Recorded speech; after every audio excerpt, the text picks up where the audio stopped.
వాళ్ళు అంటున్నారు కేసీఆర్ నువ్వు బయటికి రా అన్నారు మొదలు. ఇది కేసీఆర్ గారు పాపం ఆయన పాటికి ఆయన పొలం కాడ పని చేసుకుంటుంటే నువ్వు రా బయటికి అన్నారు. మొన్న వచ్చిండు, వచ్చి ఏం చేసిండు పాపం సారు, ఒక ప్రెస్ మీట్ పెట్టిపోయిండు, మీటింగ్ పెట్టి ప్రెస్కు మాట్లాడిపోయిండు.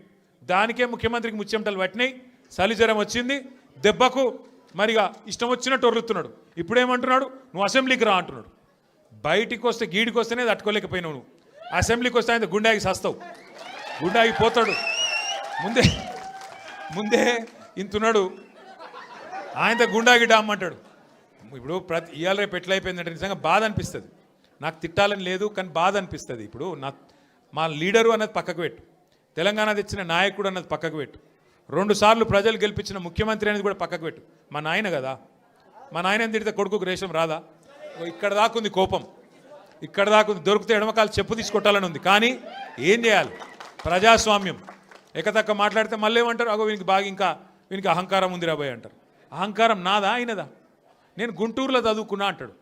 అరే నేను గుంటూరులో చదువుకుంటే నీకేం నొచ్చింది రాబోయ్, నాకు అర్థం కాదు.